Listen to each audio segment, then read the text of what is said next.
And he's got a base hit and an RBI.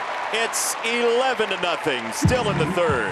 Now the Tigers have more runs in this inning than they have in any inning all year at 9. From MLB.com, this is the Morning Lineup Podcast. I'm your host, Anthony Castrovins. Today is Tuesday, May 13th, and on today's show, we're going to tell you how the best team in the American League fared against the star that spurned them in free agency, and how a so-called rebuilding ball club has put together the longest winning streak of the season. All that and everything else you need to know about baseball today. Let's get to it. Let me tell you 3 reasons why a lot of people thought Alex Bregman was going to end up with the Detroit Tigers in free agency over the winter. 1, he was already a Tiger at LSU, where he was a finalist for the Golden Spikes Award and had the collegiate career that made him the number 2 overall pick in the 2015 draft. As Charlie Sheen might say, Bregman has Tiger blood. 2, the Tigers' manager is A.J. Hinch, who was Bregman's manager in Houston for the first 4 seasons of his MLB career. People thought Bregman would want to be hitched to Hinch again.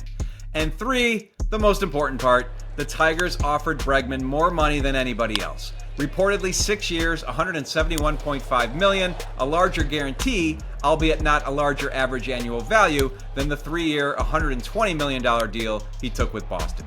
Now, Tigers fans were miffed when Bregman signed with Boston, so when he visited Comerica Park on Monday, the Detroit media approached his locker. Bregman said he was kind of surprised by their presence, but he was diplomatic in saying that signing with the Sox was not a diss of Detroit. "I'm focused on where my feet are right now," he said. When Bregman's feet reached the batter's box for the first time Monday night, the Tigers fans booed him heartily. But their boos soon turned to cheers because the Tigers are giving them a lot to cheer these days. Detroit has the best record in the American League, and the Tigers padded that record in impressive fashion, jumping on Red Sox starter Tanner Houck right away with Kerry Carpenter's leadoff single and then a big swing from their actual free agent signee, Gleyber Torres. First pitch to Gleyber Torres, fly ball, left field, way back in left, gone! After scoring those 2 runs in the first, the Tigers went ballistic in the third. They had 2 aboard for their star left fielder Riley Green, who smacked the ball on the ground and went for a little sprint around the bases. Yes, sir, base hit on the pull side. 1 run in, here comes Colt around third, it gets away, all the way to the wall.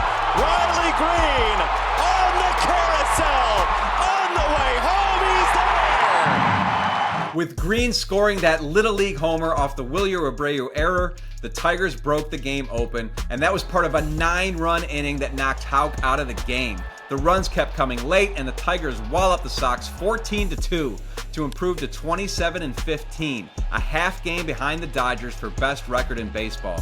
They're tied with the Dodgers for the 3rd most runs in MLB. No Bregman, no problem in Motown. Entering play on May 4th, the Cardinals were 5 games under 500, and that felt about right. After all, this was viewed as a rebuilding year in St. Louis, for the Cardinals had more subtractions than additions over the winter and have acknowledged their internal need to develop differently, with longtime president of baseball operations John Mozeliak set to step aside at the end of the season. But the Cardinals won on May 4th, and again the next day, both against a very good Mets team. Then they swept the Pirates. Then they swept the Nationals.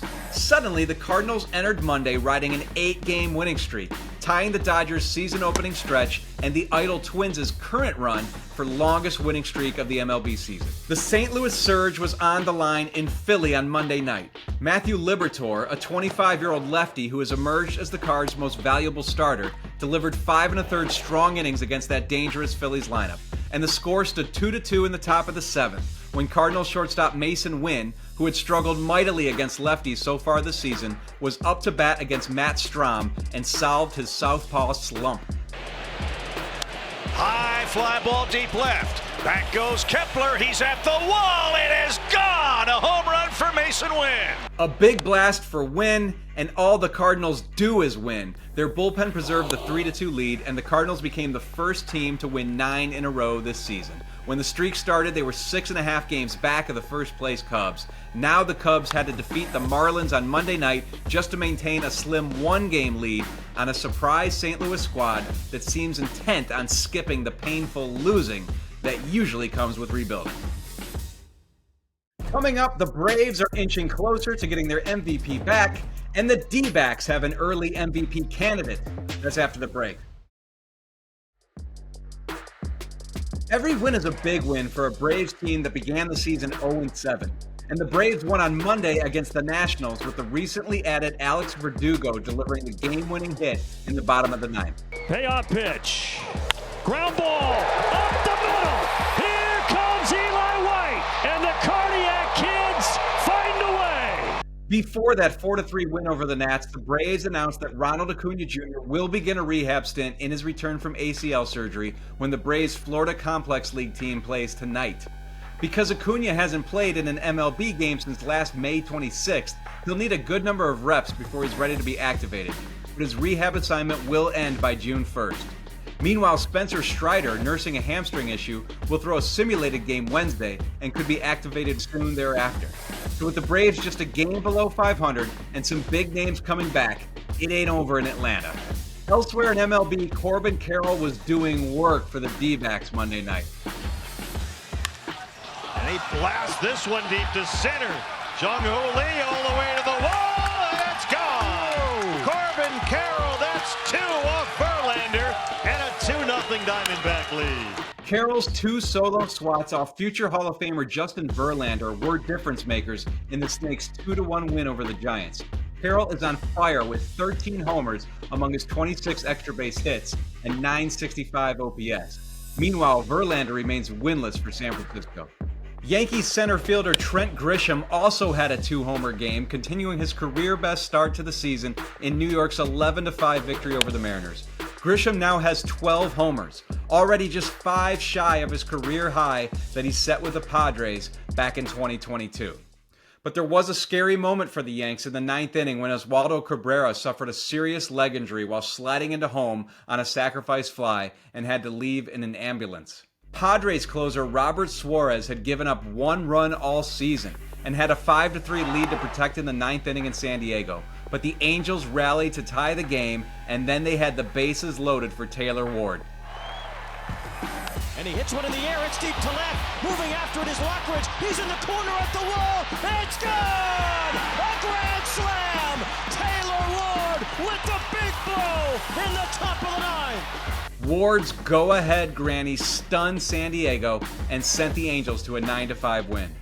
Paul Skeens was not the king of Queens on Monday. The Pirates ace left his start against the Mets with a 2-1 lead after 6 innings, but the Mets rallied off the Buccos' bullpen, and Pete Alonso's sacrifice fly scored the winning run in the bottom of the 9th in a 4-3 victory. The Guardians cruised to a 5-0 win over the Brewers, but starter Ben Lively left with forearm inflammation. Head to MLB.com for the rest of Monday's scores.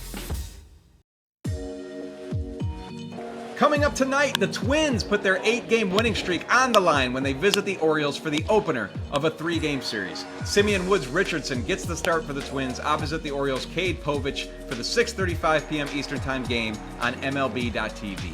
You can also check out the MLB.tv free game of the day when the Angels visit the Padres at 9:40 p.m. Eastern Time, 6:40 local. That's all for today's morning lineup. Matt Monaghan will be back with you tomorrow. Until next time, thanks for listening. Please be sure to leave us a rating and a review. Share this episode with the baseball lovers in your life, and have a great day, everyone.